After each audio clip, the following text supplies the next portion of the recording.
Welcome to day 10 of Advent of Code 2024. So in this example, we have a topographic map. So for each of these numbers represent the height. And for our initial, for the part 1 here, we need to count how many times we can reach the height 9 from a tile that has 0. So this is called a trailhead. So the trailhead is every tile that has a 0, and for each of those we need to reach the 9. So like for example here we have this example here. We can see that from this one we can go up to 9 here, can go now down to 9 there. So we come to the 9 2 times for this trailhead.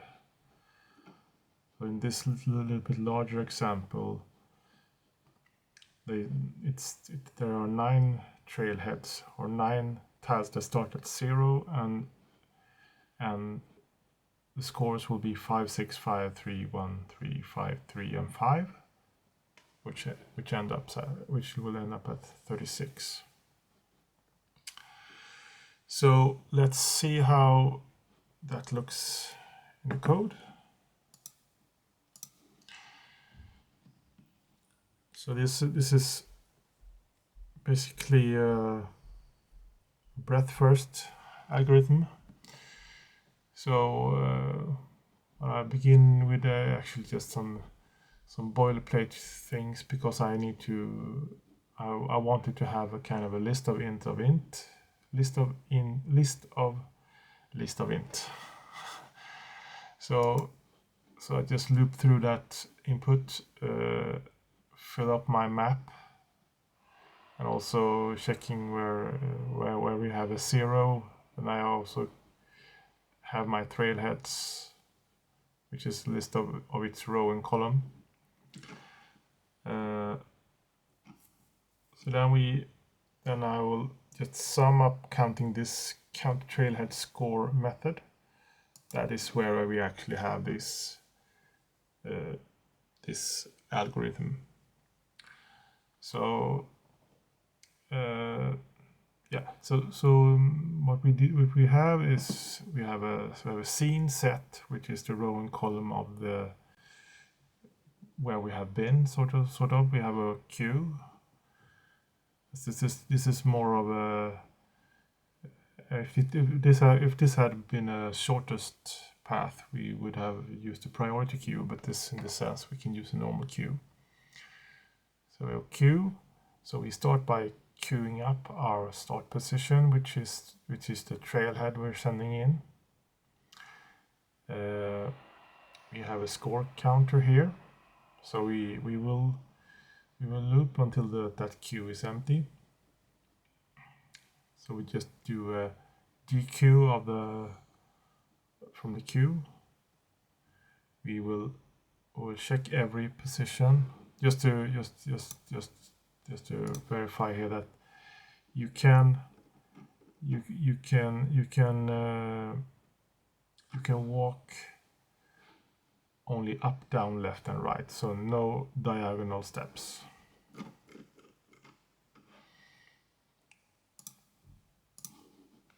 So we go up, we go right, we go down, we go left. We check every direction. So, and if the next row is, so this check basically checks that we are within the bounds of the map. And the next check here is, because the rule says that we should only walk on the next tile if that tile is exactly one height higher than our current one.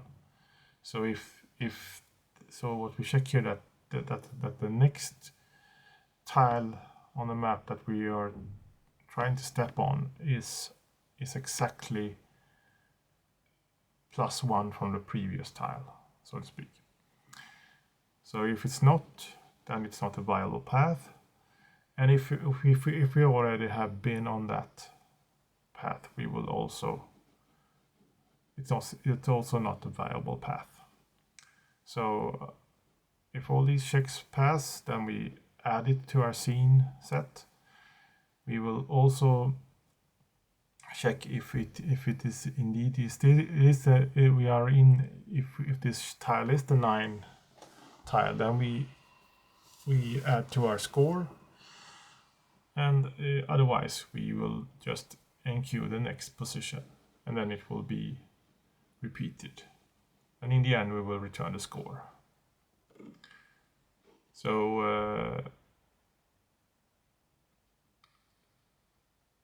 so let's do it like this, because I have also my part 2 code here, so we don't get ahead of ourselves here.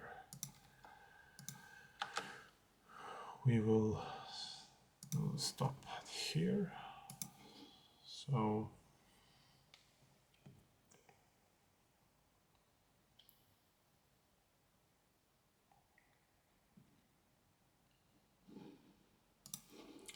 So we will have 36, which is the answer for this test data. Okay, so let's go back. Oh, sorry. Opened the wrong code base here.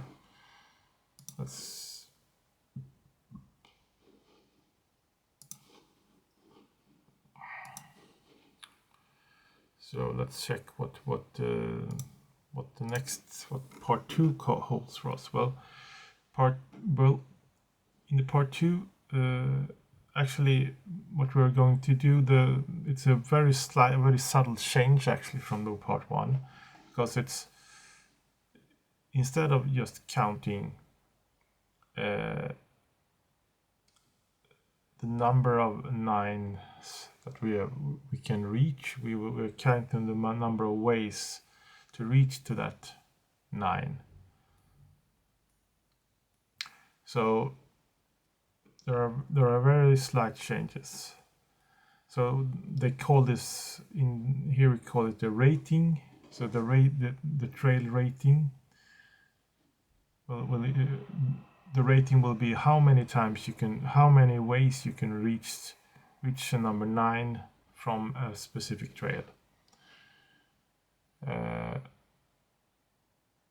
So check the code here. My rating here is my name here is the get trailhead rating. So basically what we do is we sum it up. So this is also returning sort of a score, but instead of the changes is actually here. I can actually open the other one just to compare with it. So the changes is that the scene is not a hash set anymore. It's a dictionary, because we want to actually we want to keep count of how many ways there are to reach that position. So the dictionary now has a key of the coordinate, and then the counter for how many times we have actually been there, or not how many. You get it. So otherwise it's basically the same here. We will start by adding our start position row and column, initialize it as 1. So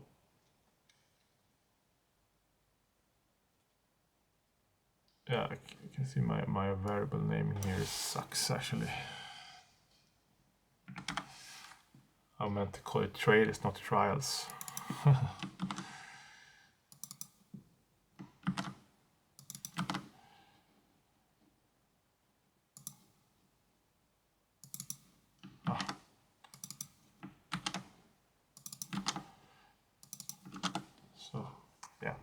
yeah, so instead of scoring, I'm calling them trails instead. So the other side of the change is that because this is way more in line of the breadth first algorithm, as we will actually go. So let's say we start at 0. We will go to 1. We will go to all the ones. If there are multiple ones around that 0, we will go to all those before we can continue on to 2, for instance. So we will kind of check off every part that is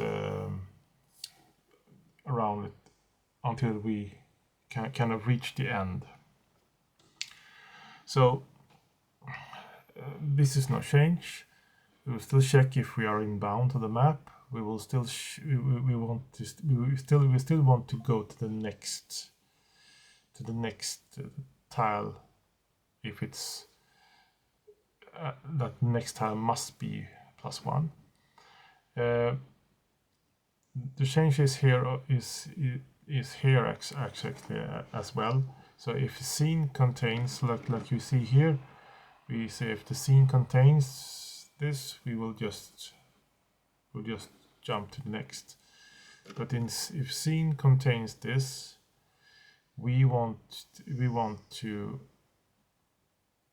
add it to our or we want to actually increase that counter on the dictionary by the what was in that previous scene, that the previous key for the previous destination, previous tile, so to speak. And then we will go to the next. Otherwise, we will add it to our scene set, and we will enqueue next position, and then we will return the trails. And the trail should be the sum for this example is going to be 81. So let's verify that we get 81.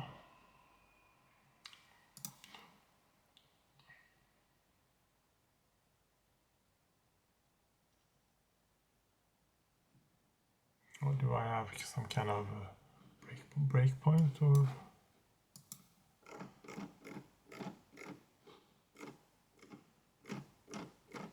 No. Why is it hanging?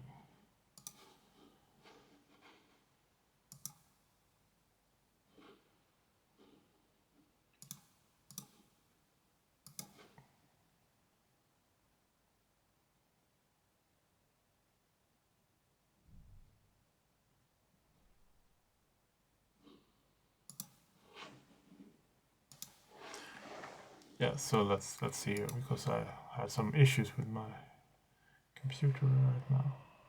Yeah, so part 2 will be 81.